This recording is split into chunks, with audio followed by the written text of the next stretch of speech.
Article 3, Section 4 in the 1987 Constitution provides, no law shall be passed abridging the freedom of speech, of expression, or of the press, or the right of the people peaceably to assemble and petition the government for redress of grievances.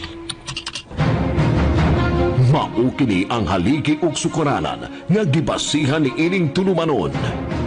Straight to the point. Straight to the point. Tulumanon sa patas ug labas nga mga balita. Interviews, investigative reports, undanon nga mga diskusyon ug de prinsipyo nga mga komentaryo. Straight to the point. Straight to the point. Ug karon, aniya ang inyong anchorman. Kung pagtagan may galatudog ang mga iskutaran karon may pagpaminaw sa mga idols 93.9 IFM atong kauban ng mahigala rong butaga si DJ Lino kaganinang buntag pagid si DJ Boy K o karon taon mahigala mo apasab si DJ Mikey. Good morning ang sa Pikas Bahin nya Pikas Bahin sad na mga bata nga nanga missing gipablatter ni Sawang Kaliro Police Station upat na banitanan ka mga bata pulo sa mga classmates sa nila inday ken ang mao mga bata nanga missing ni mo nang ginikanan nagpablater sa Sawang Kaliro Police Station nag-abot dito pablater. Unya unsang pagkahitabo may gani ang latest ron mga sukid tigpaminaw nakita na kining duha. Ambot ang laing duha nakita na ba wa pa mo toy wa pa makit Oh mo ni tanawon ron mahigala bida puning kuana oy. Kini mga bata ina ning 12 anyos, 13 anyos sus Ginoo ko. Unsa man ay mga graduha day napamanis mga second year college na high school. Grade 6, grade 7, grade 8, nana.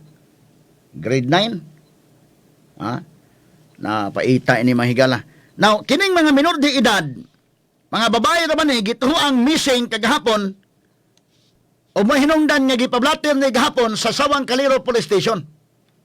Una, ni ay 12 anyos, mo ni una mahigala kay naalarma ning ginikanan sa 12 anyos nga dalagita ni dangops kapulisan human na missing ang ilang anak nga gito ang milayas uban sa barkada niadto pang October 18 nilayas so ilang gipabot October 18 na wagtang man 19 na muli 20 pagkagahapon ilan na yung gipablater para matabangan mahigalag na unsang itabuan ang magtiayon nga sila si Sheila Ann og Paulo Alam-Alam na balaka nga wa mo pauli ang ilang anak nga si Micaela Ayesha 12 anyos nga taga Tierra Grande Residences sa Barangay Lawaan, Siyudad sa Talisay.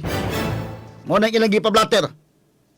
Matod pa sa amahan nga si Paulo Alam-Alam nga wa sa ilang balay, wala sila sa ilang balay na mga panahon na gumikan kay nanarbaho sila, pulos na nagtrabaho sa iyang asawa diri sa siyudad. Naman sila yaya day sa tupadili ni ingon nga kuan gyud. Do naman yaya. Nga gilipat kuno ang yaya, diha sa subdivision ning ilang Pinoyanan kay naman sa kuan. Kining matawag nato mga higalag Tierra Grande Residences sa Barangay Lawaan.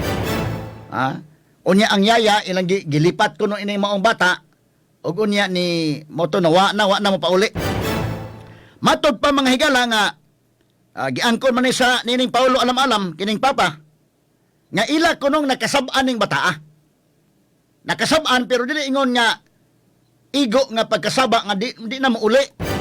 Ano tingala sa may hinungdan nga lilayas man tong bata tungod ba lang kay gikasab-an paita sa ni mga bata di karon day no kinalan nga ang pagda sa mga ginikanan ron labi na ni mga millennials mga higala generation kuan na ni karon mga panahon na kini mga generation XYZ orag lahi na ni sila mga sukid di paminaw so gikasab-an kuno nila nya mo to nga tanaw lang mao siguro hinungdan nga wa na mo pauli so matod pasamahan kadtong maong kasaba sa dalagita iya tong matang sa pagdisiplina wa man kuno physical nga gibuhat ikasabaan naman pero may lang gituhan nga nilayas gumikan kay gikasabaan unya matod pa milayas kini kauban sa iyang classmate kana lahi na po ng istorya kay kung panalitan mo layas ka doon na kay problema inana gyud ka influential sa imong classmate day nga imong classmate mo uban sa gyud nimo unsa man to kadto imong classmate paliham og problema na sa toy problema manghigala mo na tan-awon ron kay minka upat din sila kabuok pulos mag classmates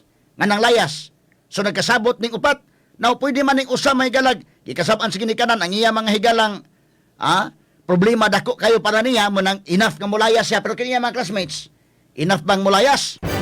So gitan-aw mahigala kung sagay hinungdan ining tanan, no? Sa ilang pamauli gisubayan na lang sila sa ilang yaya nga milakaw ang ilang anak uban sa iyang classmate o barkada mahigala nga kadto si Gia May Abiliana. So kini manghigala ang ilang anak nga si Mikaela Alam-Alam, 12 anyos para 20 taon, milayas ni sa ilang panimay, kauban ang iyang classmate nga si Jamie Abiliana. So, pablatter ito sa polis. Sawang kaliro, dito nag-abot ang ginikanan. Nga napagilaing nagpablatter kay ilang duha ka mga anak sad ni sibat sad. So, upat ka minors ni karon ang nawagtang. Og hain pa doong ni. Ang latest na ito nakuha mahigala mao nga kining duha ka mga minor de edad naabtan kini sa operatibas kapulisan kay human na blatter ni mahigala ilang gipasupot ning mga pangan inig kining ilang mga pictures nya gioperasyonan kini sa Talisay Police Station kay under man is Talisay ning ginikanan og Sambuan Police Station didto na Sambuan mahigala naluwas kining duha ka mga bata karon. Ang problema ini ang katong lain duha indekin mo na lang nahabilin. So, kini si Mikaela Alam-Alam, 12 anyos, o si Gia May Abiliana, 13 anyos, ginoo ko taon. Nakit-an mga higala, naluwas ang duha, nga unang gituang na missing, natong Oktubre 18, human kini naapasan sa mga operatiba sa Talisay Police Station o Sambuan Police Station. Nakuha ang biktima, kining duha ka mga minor de edad, didto na sa Bato, San Sebastian, lungsod sa Sambuan, kaganinang kadlawon. Straight to the point. Naulian taon may galang kabalakas ginikanan. So salamat taon. 5 kag Oktubre 18 panawa. Niya kaganinang kadlawon nakitaan mga higala. Ang problema ni day ang laing duha day. Unsaon na lang kato? Ang katong laing duha. So kining unang milayas, Mikaela Alam-Alam 12 anyos o kini si Gia May Abiliana, nakita na didto ra sa Bato San Sebastian lungsod Sambuan. Giingong mikuyog di ay kini og illegal recruiter. Straight to the point. Sos marosip. Gikatakda nga mabiyahe ang mga biktima paingon sa lalawigan sa Negros. Maoy kuyaw, sos ginoo ko tao ni mga minor de edad. Papabugo ni saktong hunahuna ba mga minor kanamang inigabot nimo sa 18 anyos na naka sa legal age. Gipresume na ka nga maka desisyon na kag imong kaugalingong kuan matured na ka nga mo decide. But na ni minor mga higala taon. Kining nagdain nga recruiter, nadakpan man iday, takpon yun Kay kining mga minor de edad, di man mo tawag nga, kuhan kay mauro po inaabot silang utok ba? Katong illegal recruiter, o kinsa ni nagdaan nila, sa may capacity ni mo biyahe na dito pa doong sa Sambuan, wa man iplite, kining ni mga klasiha, asa man ni magplite, asa man ni kwarta, asa man ni kaon, aning kuha di pa man ni, sakto pa mga higalang hunahuna. Bisan pag mamatsod-matsod imong utok tingali pero manginhanglan kag kwartawa kay resources kaning aning klaseng edad. So kinsa man nako dun na gyud akong tawo nakada. So tuod man matod pa na daog illegal recruiter kay mo tabok na didto sa Negros. Na kinsa man palihog lang kuno ang atong kapulisan ayuhan ang imbestigar nyo diha. Kining nagdain ni mahigalang illegal recruiter mo ni angay mahigalang bitayon. Straight to the point. Pahimos panahon may galang mga minor de edad. Sus ginoo ko wa pa maabtis mga pulis mga kagalaan dito sa Sambuan daykin. Inigtabok inis Negros wa na. Masaag naman hindi naman kaulig balik. Paita ning sitwasyon na mga sukit tig paminaw. Unya unsa man ni sila dito? Himuon ning helper dito ang problema ini lahi na himuon ni dito ang kuan. Sus, mga minor de edad dun mga babae. Ni among gani mga illegal recruiter gyapon karon. Ang ato ba ni usa man nila ni mga babayhana indekin. Nga maitsura ra ba ning babayhana kining nang layas. Unsa man nila ni dito? Ilan ning himuong katabang-katabang la dito. Unsa man ni paglihok sa dinhi mga kuana? Paita nya kini gud nani mga bata di pa mo sa kibaw gud og kanang kuan ba kanang labi na makasab-an panalitan mo layas kay hunahuna sila nga kuan kay na. So mga ginikanan lahi ron ang pagtratar sa mga bata. Kining parenting ron lahi ni ron mga panahon na. So maginikanan ayuhan ninyo na inyong mga anak usaon ni ron sus Ginoo ko mga og tabang ta ining mga kuan indaykin mga psychologist ini ron ilang opisina doktor obra murag doon na ikatabang ani, labi na kining mental health ro mga panahon na mga sukitig paminaw. Basi na buryong sa di mga bataa kay wala ba ron online class ra ron kini ani. Online class man ang inaday module ba ka? Ha? Ni aman ta mahigala sa blended company, nga mga pamaagis pag leksyon karon. Ha? Nya kini ko mga bata na wa pa ni saktong una nga inig-adto nila kay mulaya sila. Uban sa illegal recruiter, moadto sila mga higala sa kini ni ang laing lugar. Doon sila okay lang kahimtang dito niya labaw pa ka impyerno sa ilang bay. Labaw gina ka impyerno dahil labi nang himuon sila dito. Usaman himuon sang helper dito. Labing minus nana or nang himuon sila dito. Unsaon sa dito mga bata ni nga mga minor de edad. Pastilan Ginoo ko taon o ini mga bataana. Oh, hay. So, unahon ini kini yung illegal recruiter nga nagdain di ni angay mapasaylo inday kinoy. Straight to the point. Di ni angay mapasaylo mga sukitig paminaw pasultian ng mga bata og kinsa nagdaan na nila. Grabe hasad oy. Sus Ginoo ko. Dili no ma-imagine no og imong anak na karon ni layas na mga higalag sus duha ka tuig ang ginikanan taon ha ini mga bata. Paitang sitwasyon na may gala. Nya kay mga utok ani mga bataan na kay mga bata pagod so kay bawog unsay kwan naning kwan la ni unya na ni magbasol o pag atubahan la dito mahigalag impierno labaw pa sa ilang kwan di usa pa ni magbasol ang problema di na kamo tawog o balik diri Cebu. Nya gawas pa na uban na day pahimustan ba kani mga bata na or kuhaan ni mga organs dito kay i-donate dito sa kwan or kanang dunay nanginhanglag kidney ba ka dunay nanginhanglan og kwan dito. Pastilan sus. Pangahuyan ang lawas ng mga bata ba? Baligya dito kuan. Kaya okay lang. Labing minus ani day ingabot dito kay illegal recruiter man himuon ng helper dito. Labing minus na. Nanog himuon ni ditong iadto ni ka ng mga balay kahilayan. Mao sa nay mahitabo ng uban. Ang uban may galag ibaligya ng mga organs ng mga bata. Sus. So paita ginikanan ni murag di ka kasabot nalipay ginikanan nga nakitaan murag ka sukunon ka kalipayon ka kataunon ka sukunon murag ka latuson sa ba na lang gyud na latuson pos ginikanan ni kuli nga kuan kay nga bulayas po nagbalik hinon kay agi ko ni katawa mahigala paita gani sitwasyon na tingali maghimo siguro og seminar ang mga kuan ni day karon mga panahon na kining mga bagong henerasyon ron murag lahi naman siguro gid influenced by kuan po na sila day grabe na po ang computer ba ngilngig kanig kuan kanang kuri-kuri ang mga computer ngilngig kayo mo nang kani adto lahi na gid kayo karon bismo gani ka na mga kuan bantayanan nang nasa mga internet saon ang ang parenting karon grabe ka challenging no kay mga bata sa una mismo gani ka na mga binastos internet elementary high school na magkawat-kawat og pangita dito mga kuan nga makatan-aw ana mga binastos diya sa kuan mga Playboy magazine kana mga high school kay nga mga lalaki diha o kanang kuan magtagbaw pag kuan niya sa una Betamax man hala mananaw dito kuan sa ilang classmate ana pero karon naa naman tanan sa gadget unsaon na nimo daykin ang imong anak di na kasabot naman sa daan masito pa na sa mo kuri cellphone kun nimo so imo inon nga ayaw tan-tanaw nang kwan. Di nila po nimo inon ayaw tan-tanaw day kay mosamot nino ka naa day tan-aw no. Ito kadakong kwan ron panahon na, no? Dako kayong challenge alang sa mga ginikanan no panahon na. So the more nga hugot ang pag-guide sa mga bata karon mga panahon na. Ya kini po mga illegal recruiter maayo ning kumain pambitayon ini kay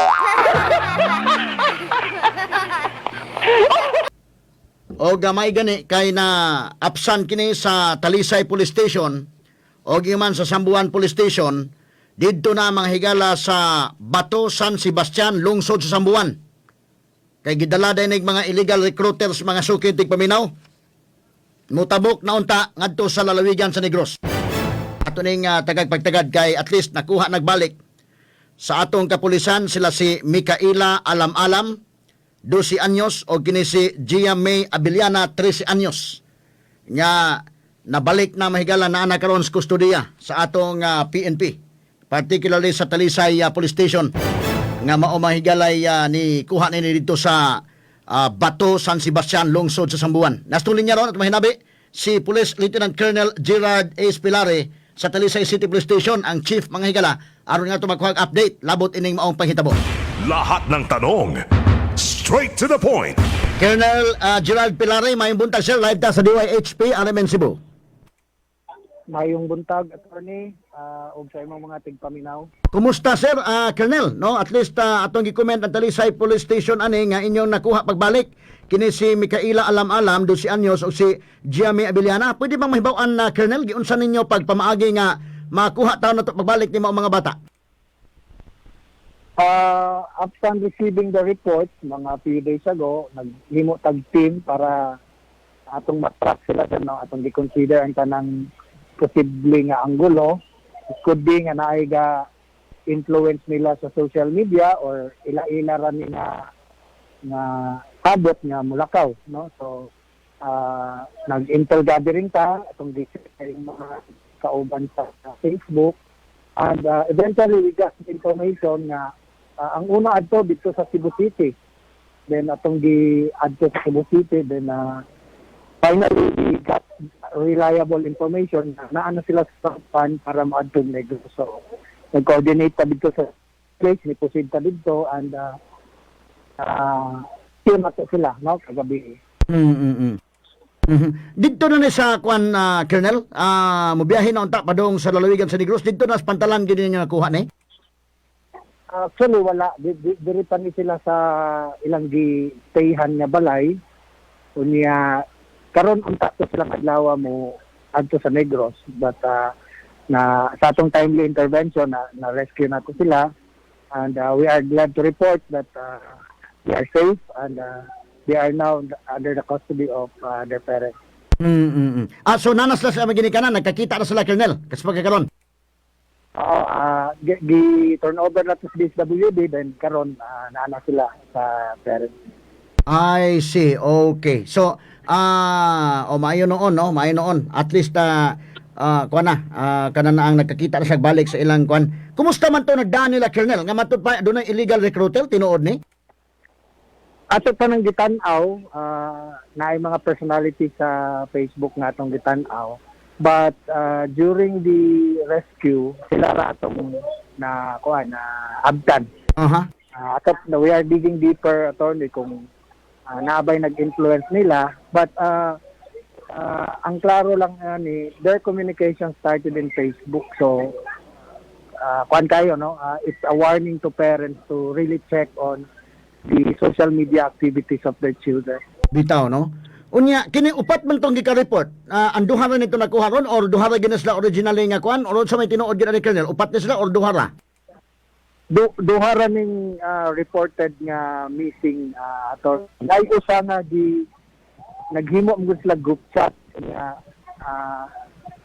accordingly na ay usa ka member sa group chat nga nag-facilitate or nag-plan out nga mulakaw sila, but nay usa nga ning refuse kay di siya mo sugot, no? That was the time na he was kicked out of the from the group chat, unya kinira silang duha mo ning agree sa plano. So duha ra gid ang na-missing so far.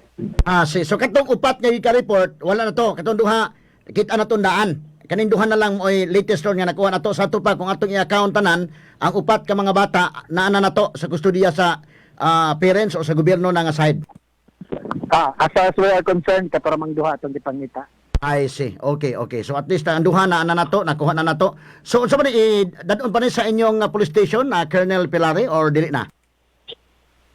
Following the process, attorney, turnover na to sa DSWD, then they will be processing for the turnover to the parents.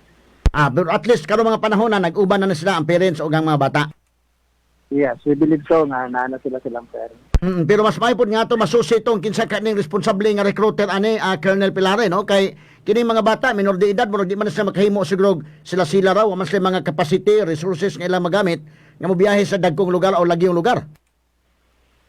Yes, usa sa atong consideration na sir nga naay ga influence nila, but makita nato even if they are minors, they are very well versed already, no? Lahi gid ang awareness level sa mga bata noon. 12 years old, 13 years old, they can really do things. So pag-report sa ginikanan ngadto sa atong kapulisan, unsa man ni nangiskwela ni mga bata online nga klase or modular unsa may kalaki kuno ani Colonel Pilares? Yes. Nag-eskwela ni sila, murag online ang klase, kining taga-Talisay. Accordingly, before sa incident nga na missing, murag nakasab-an ni siya. Dito na-trigger na nag-check nilang Facebook. Then they saw a lot of group chats na suspicious. So, after a while, nawala, nagkalit. Then, dito na nakita na itong ang avenue yun sa ilang sabot is ang social media. So kini si Makaila alam-alam kaya ito naman ko na-mention ni 12 anyos gumikan kina wagtang malagiin taon mao ni ang nakasab-an sa iyang ginikanan no nga ni angkon maganito si Paul Sheila Ann o si Paulo alam-alam nga nakasab-an kuno nila ning bataa nya kini niya ikauban nga si Gia May Abellana unsa may history kuno nakasab-an sa ginikanan or simpatiya lang ni siya ni Mikaela? Actually, taga Cebu City ni siya, friend gid ni sila, friend sa social media. Ang parents sa tong taga Talisay has always been warning sa ilang child nga biya na lagi anin taga Cebu City as a friend sa Facebook, but murag nagsige gid sila communicate, then I believe murag ila agi tong plano. Unsa man kuno mahitabo nila gumadto sila ga Negros ilang plano ni Colonel or unsa man manarbaho sa Negros, mahimo sila ditong unsa man kuno ilang buhaton dito? Wala pa maklaro kung unsa ilang purpose sa Negros. Ang among nakita is just purely adventure nagmurag para mulakaw lang nakasab-an. Yeah. Ganahan lang mulaya sa ilang balay. But we really believe na there's an adult na nag-influence nila to do this action. Aside from the fact that their motivation is kanang lakaw sila nagi adult nga through social media nag-influence sila to do this. Mao gyud. Okay, Colonel Pilares, salamat kayo sir sa imong paghatag panahon nato diri sa DYHP RMN Cebu. Thank you, attorney. Salamat. Ayong buntag. Mayong buntag, sir. RMN Exclusive. Auto may gala si Police Lieutenant Colonel Gerard A. Pilares sa Talisay City Police Station. Aton hinabi ro butaga mga kaigalaan labot atong duha ka mga bata no, at least na rescue na stong kapulisan didto ra ni sa kuan. Didto ra ni sa may Sambuan. Sus Ginoo ko taon oy. Ini mga bata ron nga kuan kasabaan mahigala mo layas-layas taon. Sus unsay madangatan ninyo maglayas-layas mo bida kadakong problema na hinuon. So lahit ning parenting karon na magidikanan dakong challenge alang sa pag hatag og kinini ang giya sa inyong mga anak. Radyo nga walay gikahadlukan. RMN Attorney Rufil Banyok sa Straight to the Point.